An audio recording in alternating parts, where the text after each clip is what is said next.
जय हिंद दोस्तों, वेलकम करता हूं आप सबों को अपने YouTube channel the success track में। और दोस्तों, आज के इस सेशन में मैं चर्चा करने वाला हूं बायोलॉजी के प्रश्न और जो सेल चैप्टर से लिया गया है। मेरे प्यारे भाई, मैंने इससे पहले 3 वीडियो आप सबों को करवाया है, जिसमें क्वेश्चन नंबर 1 से 75 तक करवा दिया था। और आज के इस सेशन में मैं 76 से लेकर 115 तक क्वेश्चन को करवाएंगे। दोस्तों, ये इतने ही बेमिसाल क्वेश्चन और बेमिसाल कलेक्शन है कि आपको रेलवे के जितने भी एग्जाम होते हैं वहाँ देखने को यह प्रश्न मिल सकता है। इसके अलावे एसएससी और BPSC, JPSC, Bihar SSC, Jharkhand SSC इत्यादि परीक्षाओं में भी इसे देखा जा सकता है। अगर सेल चैप्टर से कहीं भी क्वेश्चन आ गया तो निश्चित रूप से जो ये कलेक्शन मैं आपको दे रहा हूं, निश्चित रूप से हर वो क्वेश्चन यहीं से ही होने वाला है। तो दोस्तों, विलंब नहीं करते हैं और ये शुरू करते हैं आज का ये सेशन।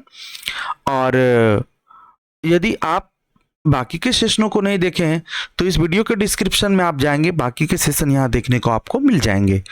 कहते हैं, कोशिका का जीवित जीव द्रव्य कहलाता है या किसका बना होता है? या केवल कोशिका द्रव्य का बना होता है, या कोशिका द्रव्य केंद्रक द्रव्य का बना होता है, या कोशिका द्रव्य केंद्रक द्रव्य और अन्य कोशिकांग का बना होता है? तो दोस्तों, इसका सही जवाब होगा कि कोशिका द्रव्य, केंद्रक द्रव्य और अन्य कोशिकाओं से भी बना होता है, अन्य कोशिकाओं से बना होता है। नेक्स्ट क्वेश्चन की ओर बढ़ते हैं।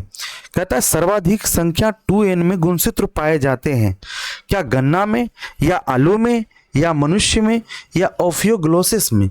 तो इसका सही जवाब होगा ओफियोग्लोसिस में पाए जाते हैं। नेक्स्ट क्वेश्चन की ओर बढ़ते हैं मेरे प्यारे भाई। कहता है, वास्तविक केंद्रक किसमें अनुपस्थित होता है? वास्तविक केंद्रक जो है किसमें अनुपस्थित होता है?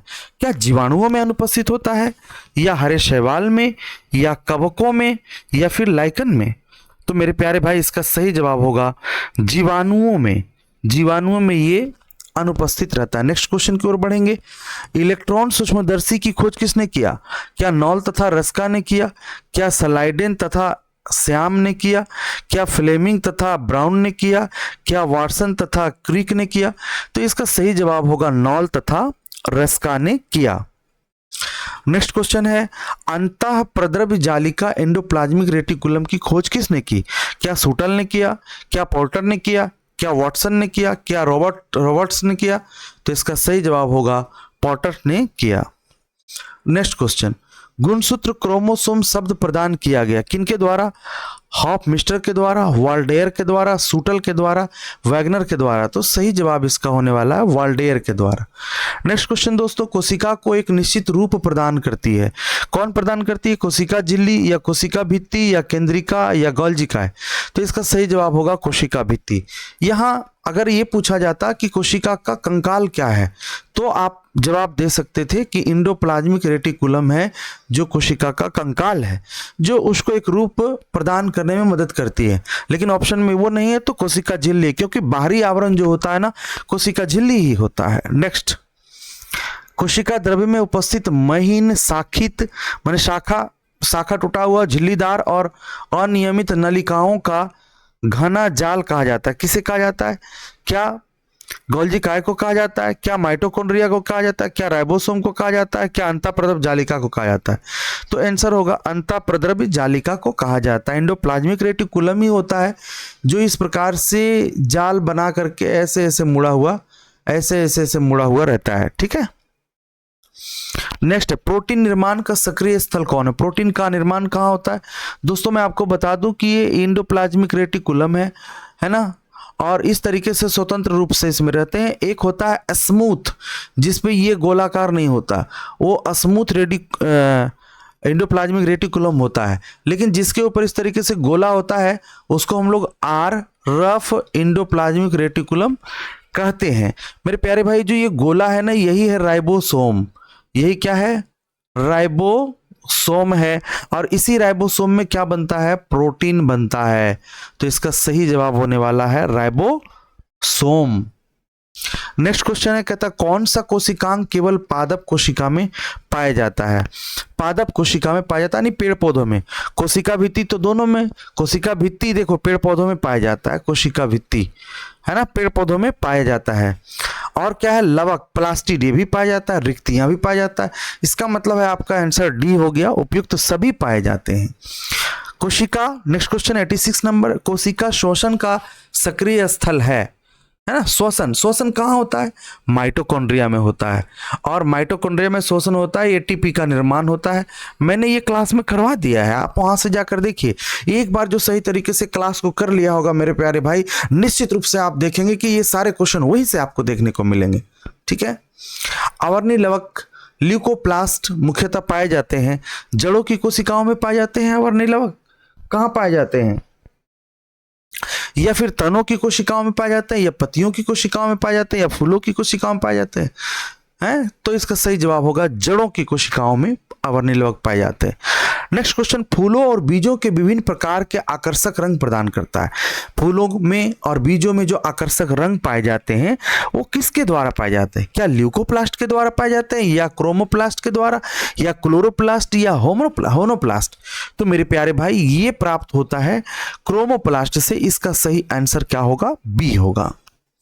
नेक्स्ट क्वेश्चन, पत्तियों को हरा रंग प्रदान करने वाला कौन है? क्या क्रोमोप्लास्ट करता है, क्या क्लोरोप्लास्ट करता है, क्या ल्यूकोप्लास्ट करता है, या होनोप्लास्ट? तो मेरे प्यारे भाई हरा रंग क्लोरोप्लास्ट के कारण ही संभव हो पाता है। क्लोरोप्लास्ट के कारण ही पेड़ पौधों की पत्तियां हरे होते हैं। नेक्स्ट है 90 नंबर, कोशिका की आत्महत्या की थैली किसे कहते हैं? कितनी बार मैंने पढ़ाया है, बताया है, क्लास में भी बताया है कि जब कोई सेल के अंदर किसी भी कोशिका अंगक की मौत हो जाती है ये, और वह जो है एक कचरे के रूप में जीव द्रव्य में पाया जाता है, तो उसको गलाकर नष्ट करने का काम है ना, उसको हटाने का काम कौन करता है? लाइसोसोम करता है। यहां तक कि वो अन्य कोशिकाओं को फट जाने का काम भी करता है, कोशिकाओं में रहकर वो कोशिका को फाड़ने का भी काम करता है, ब्लास्ट करने का भी काम करता है। इससे क्या हो जाता है कि कोशिका डेड हो जाती है, इसलिए इसे कहा जाता है आत्महत्या की थैली। लाइसोसोम में पाए जाने वाला वह एंजाइम जिनमें जीव द्रव्य को घुला देने, नष्ट कर देने की क्षमता होती है। लाइसोसोम में एक एंजाइम पाया जाता है, मैंने अभी अभी आपको पढ़ाया कि लाइसोसोम में क्या पाया जाता है? एक एंजाइम पाया जाता है, और वही एंजाइम जो है इस जीव द्रव्य में जितने भी पाए जाने वाले अशुद्धि हैं उसको गला देता है, नष्ट कर देता है। वह एंजाइम का नाम है हाइड्रोलाइटिक एंजाइम। नेक्स्ट क्वेश्चन है, पादप कोशिकाओं का सबसे बाहरी आवरण क्या कहलाता है? तो सबसे बाहरी आवरण कोशिका झिल्ली कहलाता है। क्या कहलाता है? कोशिका झिल्ली की कोशिका भित्ति, या ट्रोनोप्लास्ट, या अंतर? तो दोस्तों कोशिका झिल्ली नहीं, कोशिका भित्ति कहलाता है बाहरी आवरण, कोशिका भित्ति कहलाता है। नेक्स्ट 93, कोशिका में प्रोटीन संश्लेषण कहाँ होता है? कोशिका में प्रोटीन की जहां बात आ जाएगी तो प्रोटीन का एक ही ट्रिक आपको याद रखना है। इंटोप्लाज्मिक रेटिकुलम एक रफ ईआर होता है, एक स्मूथ ईआर होता है। जो रफ ईआर होता है ना वो इस प्रकार से गांठ बना हुआ रहता है, और ये गांठ जो है यही तो राइबोसोम है, और राइबोसोम ही क्या उत्पादन करता है मेरे भाई? राइबोसोम ही प्रोटीन का संश्लेषण करता है। ऑप्शन नंबर बी इस प्रश्न के उत्तर हो जाएंगे। नेक्स्ट क्वेश्चन की ओर अगर बढ़ते हैं, निम्नलिखित में कौन सबसे बड़ा कोशिकांग है? सबसे बड़ा क्या गुणसूत्र है, क्या माइटोकॉन्ड्रिया है, या प्लास्टिड है, या गोल्जी काय है? मेरे प्यारे भाई ऐसे तो माइटोकॉन्ड्रिया जंतु में अगर देखा जाए तो माइटोकॉन्ड्रिया सबसे बड़ी कोशिकांग है, लेकिन यहाँ जंतु की बात तो नहीं कही गई, यहाँ जीवों की बात कही गई जिसमें पेड़ पौधे भी आते हैं, और पेड़ पौधे में सबसे बड़ी कोशिकांग प्लास्टिड होता है। नेक्स्ट क्वेश्चन, कोशिका का ऊर्जा गृह पावर हाउस, कोशिका का पावर हाउस जिसमें कि पावर बनती है, श्वसन की क्रिया होती है, एटीपी का निर्माण होता है। मैंने इतने लक्षण इसके बताए, अब तो जरा इसमें कमेंट करके बता दो क्या होगा इसका आंसर। भाई जिसमें एटीपी बनता है, श्वसन की क्रिया होती है, वह है माइटोकॉन्ड्रिया। नेक्स्ट क्वेश्चन, यदि माइटोकॉन्ड्रिया काम करना बंद कर दे तो कोशिका में कौन सा कार्य नहीं होगा? है ना, तो कोशिका, अगर कोशिका में माइटोकॉन्ड्रिया जहाँ की श्वसन की क्रिया होती है, और जानते हैं कि जीव जो है श्वसन में क्या लेते हैं, ऑक्सीजन लेते हैं, तो ऑक्सीकरण की क्रिया नहीं हो पाएगी तो भोजन जो आएगा ना वो पचेगा नहीं, ऑक्सीकरण की क्रिया होगी नहीं, तो भोजन का ऑक्सीकरण नहीं होगा अगर माइटोकॉन्ड्रिया काम करना बंद कर दे। नेक्स्ट क्वेश्चन, कोशिका में राइबोसोम की अनुपस्थिति में कौन सा कार्य संपादित नहीं होगा? राइबोसोम मैंने अभी अभी आपको पढ़ाया, एंडोप्लाज्मिक रेटिकुलम से बहुत सारा सवाल बनता है। ये गांठ है राइबोसोम, राइबोसोम में प्रोटीन की बात होती है तो प्रोटीन संश्लेषण का काम नहीं होगा। नेक्स्ट क्वेश्चन 98, कौन सा रचना जंतु कोशिका को वनस्पति कोशिका से अलग करती है? Ribosome, centrosome, centromere, centriole. तो दोस्तों इसका सही जवाब होगा सेंट्रिओलल। आइए नेक्स्ट क्वेश्चन की ओर बढ़ते हैं। सेल नाम किस जीव वैज्ञानिक ने सर्वप्रथम दिया था? तो आपको तो पता है कि रॉबर्ट हुक ने दिया था। जो मृत सेल है उसकी खोज रॉबर्ट हुक ने किया था, और जो जीवित सेल है उसकी खोज लीवेनहॉक ने किया था, है ना? तो इस बात का हमेशा ध्यान रखना है। 100, न्यूक्लियस की खोज सर्वप्रथम किसने किया? लीवेनहॉक ने नहीं किया, ये तो जीवित सेल की खोज किया। स्वान भी नहीं किया, हाफ मिस्टर भी नहीं किया, तो सही जवाब होगा ब्राउन ने इसका खोज किया था। नेक्स्ट क्वेश्चन, डीएनए द्विहेलिक्स प्रारूप को पहली बार किसने प्रस्तावित किया? वाटसन तथा क्रिक ने, फिशर तथा हालहानी ने, लामार्क ने, ह्यूगो डी ब्रिज ने, किसने किया है? तो इसका सही जवाब होगा वाटसन तथा क्रिक ने किया था। नेक्स्ट क्वेश्चन, जीव द्रव्य जीवन का भौतिक आधार है, यह कथन किसका है? किसने कहा कि जीव द्रव्य जीवन का भौतिक अधिकार है, भौतिक आधार है, सॉरी भौतिक आधार है, ये बातें किसने कहा ये आपको बताना है। तो ये हेनरी है कि लेमार्क है या हक्सले है? तो इसका सही जवाब होगा हक्सले महोदय ने इस बात को कहे, ये उन्हीं का कथन है। जीव द्रव्य शब्द का प्रयोग सर्वप्रथम किसने किया था? क्या डार्विन ने किया था, पुरकिंजे ने किया था, जॉनरे ने किया था, या हैर्थियन ने किया था? तो इसका सही जवाब होगा पुरकिंजे ने किया था, पुरकिंजे ने किया था। नेक्स्ट क्वेश्चन, माइटोकॉन्ड्रिया में अनुपस्थित होता है ईस्ट, कवक, जीवाणु, शैवाल, ये माइटोकॉन्ड्रिया किस में नहीं पाए जाते हैं? हाँ, तो इसका सही जवाब होगा जीवाणु में नहीं पाए जाते हैं। नेक्स्ट, माइटोकॉन्ड्रिया का भीतरी वलय क्या कहलाता है? तो माइटोकॉन्ड्रिया की जो भीतरी वलय, क्या साइक्रोसोम, मैट्रिक्स, ऑक्सीसोम्स या क्रिस्टी? तो मेरे प्यारे भाई जरा ध्यान दीजिए, क्रिस्टी मैंने पढ़ाया था, आप यहाँ गौर करके नोट्स में देखेंगे जो बच्चे पढ़े हैं। कोशिका भित्ति अनिशेल वाल होती है, पारगम्य या अर्धपारगम्य या चयनात्मक पारगम्य या अपारगम्य? इसका सही जवाब होगा पारगम्य होता है। लाइसोसोम कार्य करते हैं, क्या प्रोटीन संश्लेषण में कार्य करते हैं, प्रोसेसिंग तथा पैकेजिंग में काम करते हैं, अंतःकोशिकीय पाचन में काम करते हैं, वसा संश्लेषण में काम करते हैं? तो दोस्तों इसका सही जवाब होगा अंतःकोशिकीय पाचन में काम करते हैं, श्वसन में काम करते हैं, और श्वसन की क्रिया में ये ऑक्सीकरण करते हैं, अतः यह पाचन करते हैं। तो लाइसोसोम का ये कार्य रहा option number C. Next question, कौन सा अंगक प्राय जंतु कोशिका में उपस्थित नहीं होता है? तो दोस्तों लवक नहीं होता है, गोल्जी का नहीं होता, माइटोकॉन्ड्रिया, अंतःप्रज्वालिका, ये सब होता है, केवल ए नहीं होता, लवक नहीं होता, प्लास्टिड नहीं होता। प्लास्टिड जो होता है जंतु में पाया जाता है। अब प्रोग्राम्ड सेल डेथ का कोशिकीय आणविक नियंत्रण क्या कहलाता है? एपोप्टोसिस कहलाता है, एपोप्टोसिस या एजिंग या डिजेनरेशन या निक्रोसिस कहलाता है। क्या कहलाता है भाई, कमेंट करके बताइए। तो हो जाएगा एपोप्टोसिस कहलाता है। नेक्स्ट क्वेश्चन, कौन सा कोशिकांग प्रोटीन संश्लेषण में प्रमुख भूमिका निभाता है? क्या लाइसोसोम एवं सेंट्रोसोम या एंडोप्लाज्मिक रेटिकुलम, राइबोसोम? जहां बात प्रोटीन संश्लेषण की आएगी, राइबोसोम को ढूंढना, एंडोप्लाज्मिक रेटिकुलम को ढूंढना, यही आंसर हो जाना है। निम्नलिखित में से कौन सा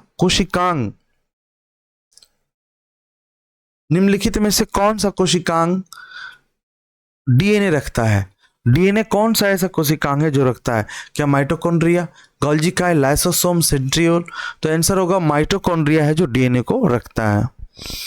गोल्जी का प्रमुख कार्य क्या है? श्वसन करना या कोशिका विभाजन शुरू या पाचक रस उत्पन्न करना, स्राव करना? स्राव करना इसका सही आंसर होगा। 113 किसकी उपस्थिति के कारण किसी पादप कोशिका और पशु कोशिका में अंतर पाया जाता है? तो क्लोरोप्लास्ट की वजह से, क्लोरोप्लास्ट पेड़ पौधों में पाए जाते हैं जो हरे कर देते हैं, ठीक है। और आपका जवाब कोशिका भित्ति भी होगा, ये दोनों हो सकते हैं इसमें, क्योंकि कोशिका भित्ति पेड़ पौधों में पाया जाता है और पशु में पाया नहीं जाता है, ये भी अलग करेगा, ये दोनों चीजें अलग करेंगी, है ना। तो इस बात को हमेशा ध्यान देना है। ये कुछ ऐसे ही क्वेश्चन बन गए, है ना। तो एक इसका ऑप्शन बना लो ई में नन, तो नन की बात जहां तक होगी वो तो आपको नन में मारना है, क्योंकि ऑप्शन तो दोनों दिया है। क्लोरोप्लास्ट जो होता है पेड़ पौधों में होता है, जो पौधे की पत्तियों को हरा बनाता है। कोशिका भित्ति पेड़ पौधों में पाया जाता है, पेड़ पौधों की सेल में पाए जाते हैं, ठीक है। जबकि पशु में केवल कोशिका झिल्ली ही होता है और पेड़ पौधों में कोशिका भित्ति होता है, ठीक है। नेक्स्ट है, निम्नलिखित में से किसने यह मूल अवधारणा प्रस्तुत की थी कि सभी जीव कोशिकाओं के बने होते हैं? पास्चर ने कहा, कि लाइडेन ने कहा, कि रॉबर्ट हुक ने कहा, कि टी श्वान ने कहा? तो दोस्तों लाइडेन और टी श्वान ने कहा था। ऑप्शन नंबर डी इस प्रश्न के उत्तर होंगे। 80% से अधिक सेल डैश में पाया जाता है। डैश का मतलब कहाँ पाया जाने वाला पदार्थ है? तो दोस्तों क्या प्रोटीन में पाया जाने वाला पदार्थ है, या जल में, या खनिज में, या हाइड्रोलाइटिक एंजाइम में?